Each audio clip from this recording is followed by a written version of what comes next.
Hello, I'm Dave Abrams. And I'm Kristin. Welcome to Anne Arundel County Week in Review. It's Super Bowl week, so we're all decked out in purple again. Today, we'll tell you who was crowned the victor in the high school Battle of the Bands, and we'll give you the latest on 2 arson fires in Davidsonville and Edgewater. But first, making headlines. There was a big shakeup in county government this week. County Executive John Leopold was found guilty in circuit court on 2 counts of official misconduct. Retired Howard County Judge Dennis Sweeney ruled that the county executive used his staff for personal and political activities. The verdict triggered an automatic suspension for Leopold, who is expected to be sentenced next month. Chief Administrative Officer John Hammond will serve as the acting county executive pending the outcome of the trial. The county council also moved quickly to replace Leopold by introducing emergency legislation the next day. You can tune in to this channel on Monday night at 7 p.m. to watch the council meeting live. It is unclear whether Leopold's sentence will lead to his permanent removal. Well, it's been a very interesting week, Kristin. I bet. But, the important thing is, everybody's a professional in county government, and our job is to serve the citizens. Absolutely, and that's what plan on carrying on that job. So that's right. Providing quality service. That's right. You will continue pushing the recycling goal. Absolutely. And, if someone needs help, they call the county executive office, and someone will answer and take care of their issue. If we have a snowstorm coming up, we're going to do it just as well as we do it every time. So, unfortunate, life goes but on business as usual. And everybody has to get back to work. That's right. But let's get something fun. Yeah. Let's move on to some good news. Yes. If you missed the show at Maryland Hall last week, it was one for the ages. We talked before about great band names when we were previewing the Battle of the Bands, and the winner is a great one. Are you ready for this, Kristin? I'm ready. They are Davy Jones and the Sailors of Funk. That's a sweet name. Sweet name. Yes. And they brought soul to the stage. Since Erik isn't here, Kristin, he's not. I can tell you that these guys reminded me of Larry Graham and the 70s groups like P-Funk and the JBs. There was even a reference in their act to the great James Brown. Take a look.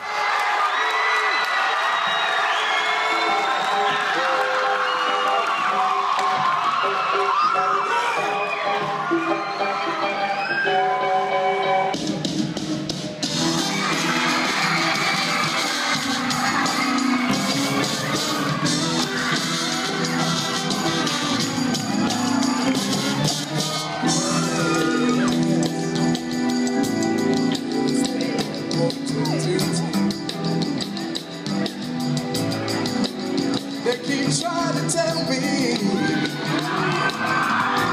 all you wanna do is use me. But my answer, get all that use me stuff. It is, I wanna spread the news that if it feels this good can use, oh, you just keep on using me till you use me up. Till you use me up.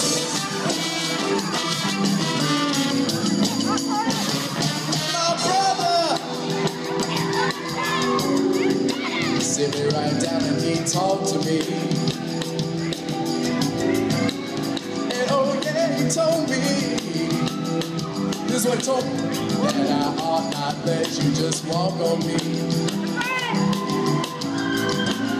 And I'm sure he meant well,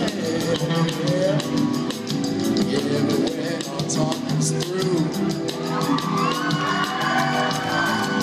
I said, brother, if you only knew, you'd wish you were in my shoes. Then you just keep on using me until you use me up. Until you use me up.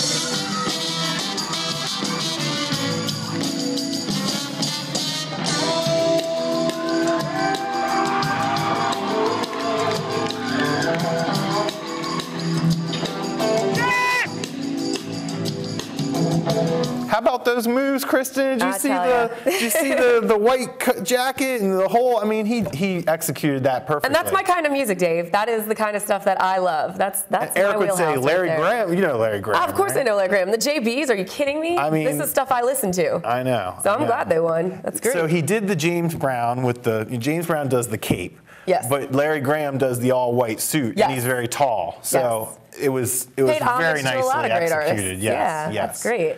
The 8-piece band from the Severn School performed an original song and, of course, Use Me by Bill Withers. Oh, I love Bill Withers. That's great. Congratulations to them. The band now gets to record a session at Steve Wright Studio A of Right Way Studios, and their song will get airplay on 98 Rock and HFS.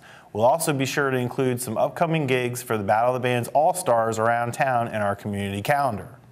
Now here's a rundown of all the winners from Battle of the Bands, courtesy of the Annapolis Capitol. Second place was 5 Seconds to Freedom from Spalding High. Third place went to August and One from South River High. Hey, South River. And fourth place was a tie between Floozy. Who was on the show last week. Did they perform the song Lagana?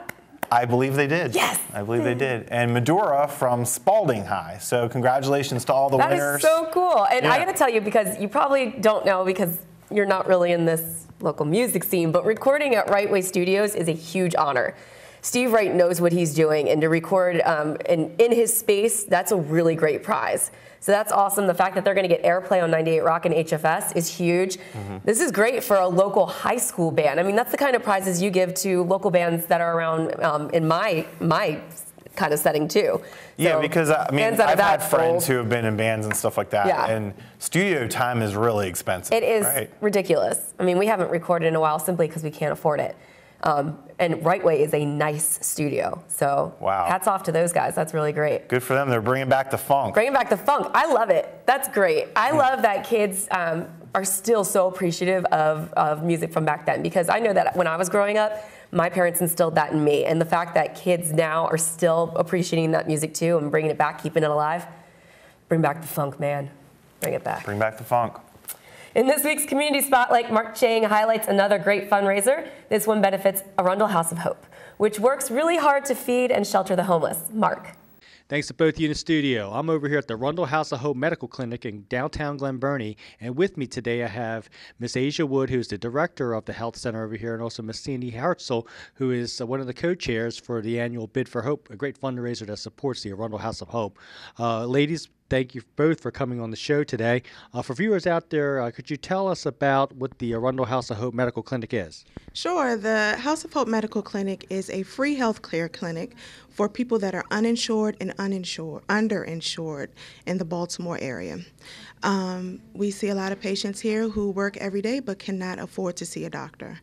They come here for a blood pressure check. They come here to avoid going to the ER. They come here, because they can't see a specialist because they are underinsured. And what we're able to do is we're able to see them and treat them and give them primary care. Great. Thank you very much, Asia. And for viewers out there who want more information about the medical clinic, is there a telephone number, website they can get a hold of? Yes. Our website is arundelhoh.org. Our phone number is 410-863-4888, extension 152. Great. Thank you very much, Asia, and to your entire team for all the work that you all do out here in serving the medical needs. And with me also is Sandy Hartzell. It's always great to see you, Sandy. And Sandy, could you tell us about the annual Bid for Hope fundraiser? Yes, Mark. This is our 7th year that we're having the annual Bid for Hope, and we raise money for the Arundel House of Hope's projects. 2 years ago, we did primarily for the medical clinic, which we're standing in.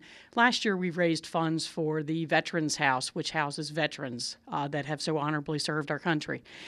The Bid for Hope is a fundraiser. It's going to be held on Sunday, February the 10th. It's from 2 to 6 at LaFontaine-Bleu. Tickets are $40 a person or $350 for a table of 10. There's a live auction. There's a silent auction. Lots of good food from pit beef, fried chicken, pit ham, barbecue, all the good stuff. Lots of desserts. We will have music and all kinds of things in the silent auctions, from sports memorabilia to wines to collectibles. You name it, pretty much, we have it. Sounds very exciting. And for viewers out there who want to get tickets and more information, do you have a contact number, email address? You can email bidforhope@comcast.net for tickets, and you can call me, which is Sandy Hartzell, at 410-456-3019. Okay, great. Well, thank you very much, Sandy. I plan to be at the Fontainebleau fundraiser and support this great cause. Well, thank you very much to both of you ladies for coming on the show. So if you're looking for a great event on Sunday, February 10th, come on out to La Fontainebleau and support this wonderful group. And for more information about the Arundel House of Hope, you can visit what's the website one more time? arundelhoh.org. Okay, great. It's a wonderful event, and it's a great organization in downtown Glen Burnie. Reporting from Arundel House of Hope Medical Clinic in Glen Burnie, back to you in the studio. Thanks, Mark. There you go, folks. La Fontainebleau on February 10th. Bid for hope. Do it. Do it now. There's more Week in Review to come. Check out our community calendar for events around your county. We'll be right back. We got the funk.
Welcome back. In this week's Police Beat, officers from the Eastern District responded to the AT&T store located at the 100 block of Ritchie Highway South in Severna Park for a report of an armed robbery of the business. Public Information Officer Justin Mulcahy has more on the incident, as well as a stabbing in Glen Burnie. Justin. When officers arrived, they spoke with an employee who indicated that 2 male suspects entered the store and 1 suspect displayed a handgun. The suspects demanded merchandise from the store and ultimately took an unknown quantity of phones. The suspects then fled the store in an unknown direction. Officers searched but were unable to locate the individuals, who are being described as 2 black males about 6 feet 2 inches tall, both wearing dark coats and masks. We're going to move on to our second incident. That one took place on January 29th, about 6:46 in the evening. That's when officers from the Northern District responded to the area of Janine Drive. That's in Glen Burnie. The call came out as a report of a stabbing. Officers spoke with the 29-year-old male victim, who indicated he was walking in the area of Janine Drive and Sunnybrook Drive when 2 male suspects approached him from behind. They began to strike the victim. He was able to run from them and get to a safe location. That's when he realized he had actually been stabbed in the upper body during the earlier struggle with the suspects. Numerous officers, along with the K-9 unit and our aviation unit, searched the area but were unable to locate the suspects, and that victim was transported to shock trauma for treatment of non-life-threatening injuries. The investigation is active and ongoing. The suspects are described as 2 unknown race males wearing dark clothing. Now, folks, as always, if you have any information on the crimes or suspects we mentioned on the show, don't hesitate to call, email, or text your tip to Metro Crime Stoppers hotline. That's available 24 hours a day, toll-free. That number, you should know it by now. It's 1-866-7-LOCK-UP. Or you could text message MCS plus your message to crimes. That's 274-637. Or visit the website at www.metrocrimestoppers.net. As always, phone calls are not recorded. Callers remain anonymous, and you might be eligible for a cash reward of up to $2,000. Back to you. Thanks, Justin. Hopefully someone will come forward with information leading police to an arrest in these cases. This week, the Anne Arundel County Fire Department responded to more than 1,473 calls for service. This included 1,129 emergency medical calls and 118 fire calls.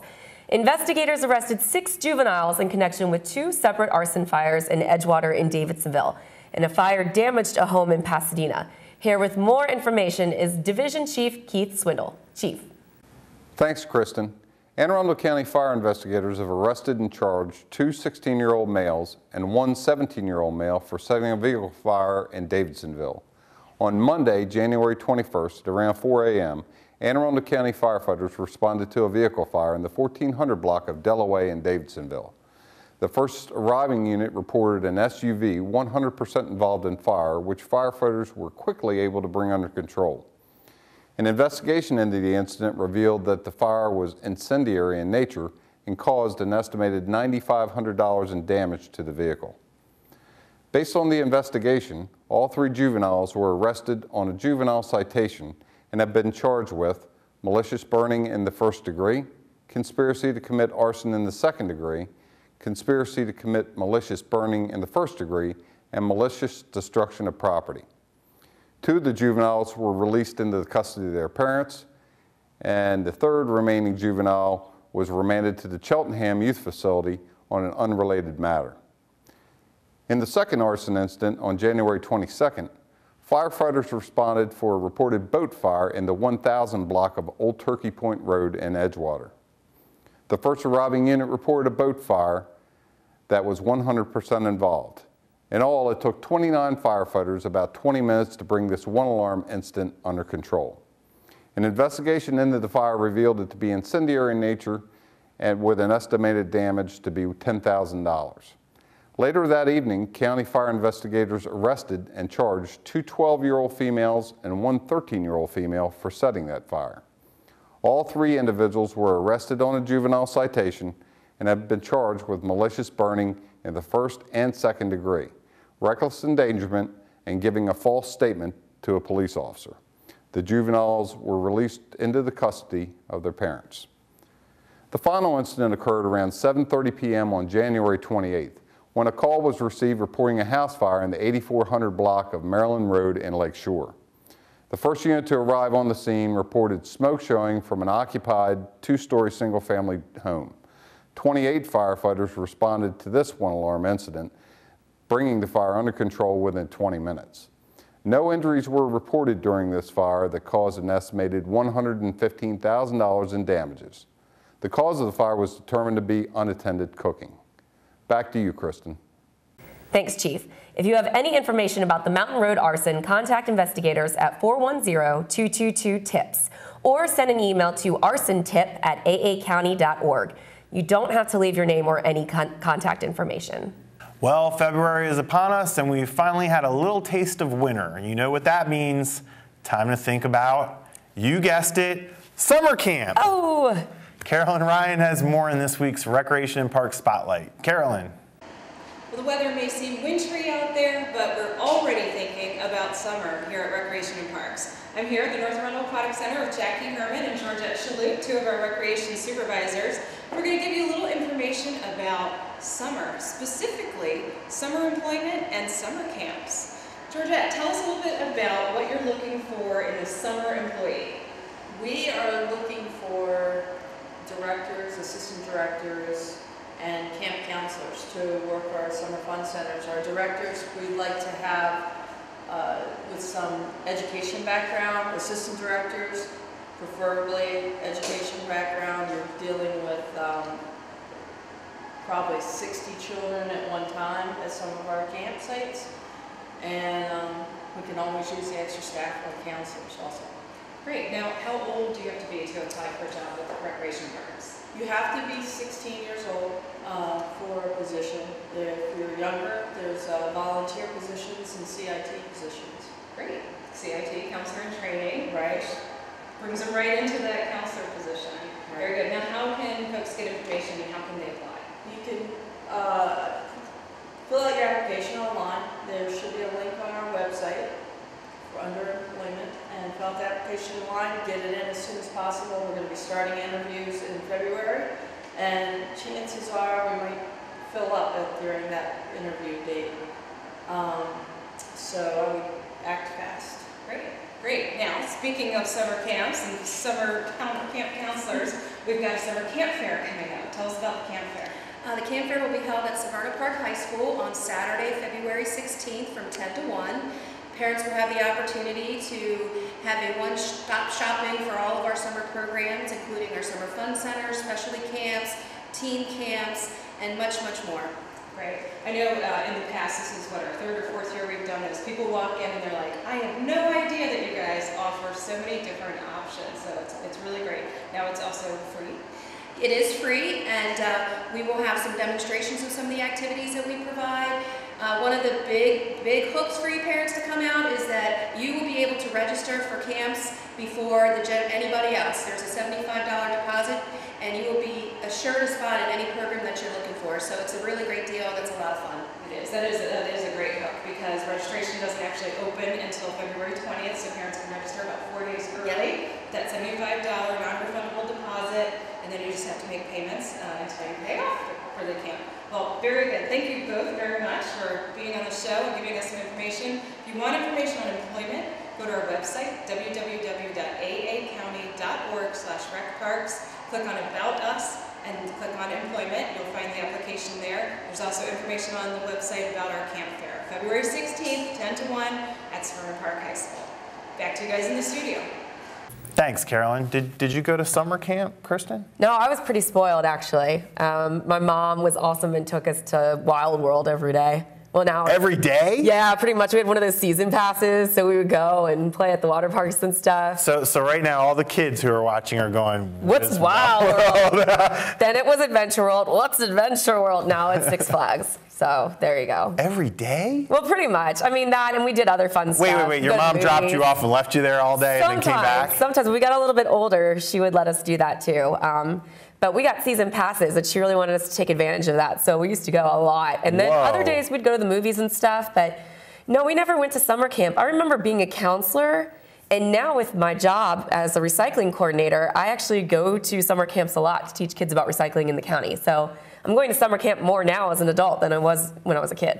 So what about you? I thought you were spoiled if you did go to summer camp. See, I'm all confused now. See, now I'm not sure because then there's the ones where the parents send you off, so they can have a nice summer and they don't have to watch the kids. Yeah, well, they have all these great summer camps now, like superhero camp and stuff like that. Yeah, that's right. I probably would have enjoyed summer camp, but I went to a camp called, it didn't last long because I was always like, I was an independent kid and I didn't like I didn't like rules. I like to be left to my own devices and whatever.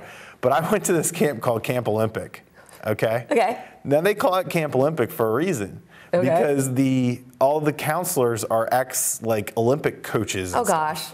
And it was just so regimented, I was not cut out for the regimented schedule and okay, now we're gonna run laps and then we're gonna swim laps and then we're gonna, no, it wasn't for me. I don't want to do jumping jacks. I want to eat Apple Jacks. Or go to the pool, go to the pool and hang out. I want to go to Wild World and go. Yeah. Didn't Wild World have the first wave? Yes, we had the wave pool. We had the wooden roller coaster. Kids used to die on the wave pool in the early days until they figured it out. I like how you say that, just another fact. Hey, I don't want any children. No children were harmed in this message. But I'm just saying. The wave pool's fine, but you have to know what you're doing.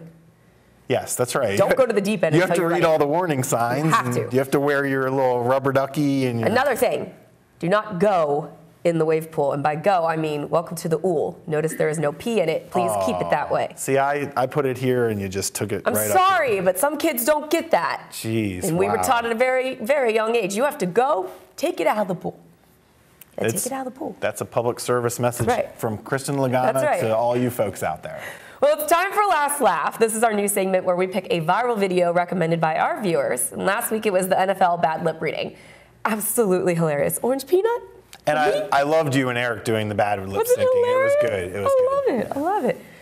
Well, after that video aired on Week in Review, we saw a lot of other spin-offs that were coming through on YouTube. Bad Obama lip reading, bad Romney lip reading. There was one from Beyonce at the inauguration. Yikes. Well, this week we've got another good one for you. It's Kid President, who was really hot this week and up to more than 5 million views. Check it out. I think we all need a pep talk.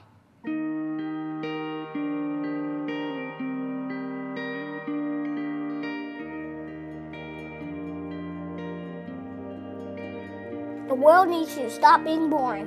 Yeah, you. Boring is easy. Everybody can be boring, but you're gooder than that. Life is not a game, people. Life isn't a cereal either. Well, it is a cereal. And if life is a game, aren't we on the same team? I mean, really, right? I'm on your team, be on my team. This is life, people. You got air coming through your nose. You got heartbeat. That means it's time to do something. A poem. 2 roads diverged in the woods, and I took the road less traveled. It hurt, man! Really bad. Rocks, thorns, and glass. My pants broke. Wah! Not cool, Robert Frost. But what if there really were 2 paths? I want to be the one that leads to awesome. It's like that dude Journey said, don't stop believing, unless your dream's stupid. Then you should get a better dream. I think that's how it goes. Get a better dream and keep going. Keep going, and keep going. Will Michael Jordan have quit? Well, he did quit. No, he retired. Yeah, he retired. But before that, in high school, what if he quit when he didn't make the team? He would have never made Space Jam. And I love Space Jam. What will be your Space Jam? What will you create will make the world awesome? Nothing if you keep sitting there. That's why I'm talking to you today. This is your time. This is my time. It's our time. We can make every day better for each other. If we're all on the same team, let's start acting like it. We got work to do. We can cry about it, or we can dance about it. We were made to be awesome. Let's get out there. I don't know everything. I'm just a kid. But I do know this. It's everybody's duty to give the world a reason to dance. So get to it.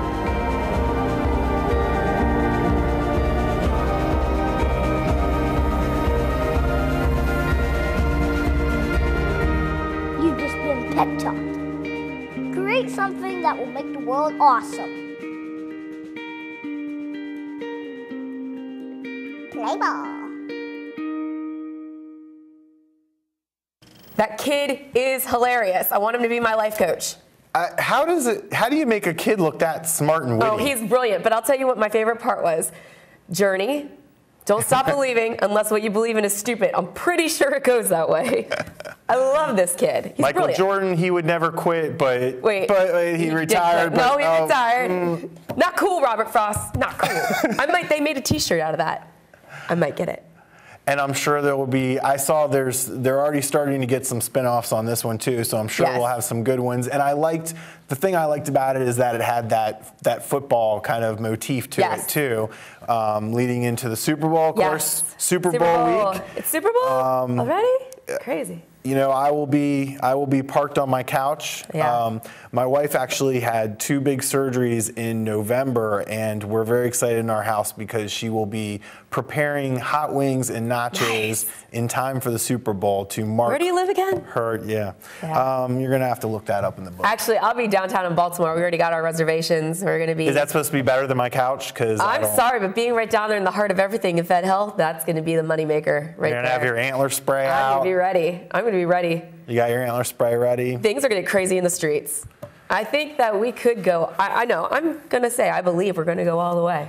Well, I hope that happens for you, and I'm happy for the Ravens. I'm excited for the Ravens. I'm not looking forward to hearing it from Robey if they win, but you know, Robey and I are gonna have fun. That's gonna be we're gonna be celebrating for a long time after this. Yeah, he's sitting on a beach somewhere while we're working hard, but he will be back. Yeah, but the thing is that you know, it's really great to see all this camaraderie and just great vibe that we're getting around Maryland right now. That the fact that the Ravens are going to the Super Bowl and how Baltimore's been decked out in purple lights every night. Did you hear about the controversy? No, what? There was a lady on the radio, and of course she starts out with, "I'm a Ravens fan, but she doesn't like the lights."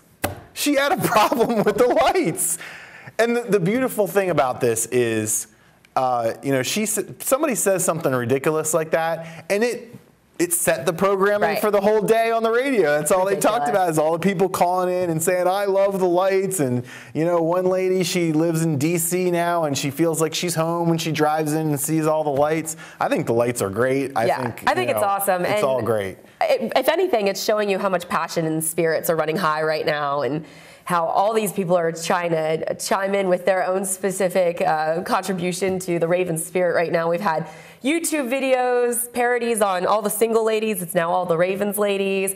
My boys in a fellow band called Rome Apart, they have the Ravens Rage song that's been featured on local music. Hail to the Ravens now? Hail to the Ravens. They're going to have to talk to us Redskins fans for copyright on that. Yeah, but, you know, Redskins fans are coming together with it too, you know? Well, here, I'm going to support the Ravens. All I ask is next year when the Redskins are in the Super Bowl, that burgundy and gold lights be allowed, let's say, to the northern end of Severna Park. In D.C. I live in Pasadena, and I can accept the northern end of Severna Park. All right. Severna Park North. You can do whatever you'd like to your house, and I will support you. I will support you. Gosh. No, it's been awesome, and we want to wish our best to the Ravens, of course. Can't wait to be celebrating that victory. And whatever you're doing for Super Bowl, hope you have a wonderful time with friends and family. Go Ravens. Absolutely. Well, that wraps this week's edition of Week in Review. You can watch this episode online anytime at www.aacounty.org. Archived episodes are available at blip.tv and YouTube. You can also subscribe to the free video podcast at iTunes or like us on Facebook at Arundel TV. As Erik would say, go ahead and do that. Right now, we're going to leave you with sights and sounds from the Ravens rally at Quiet Waters Park. Please tune in again next week for more highlights and news from around your county. Caw-caw! Caw-caw!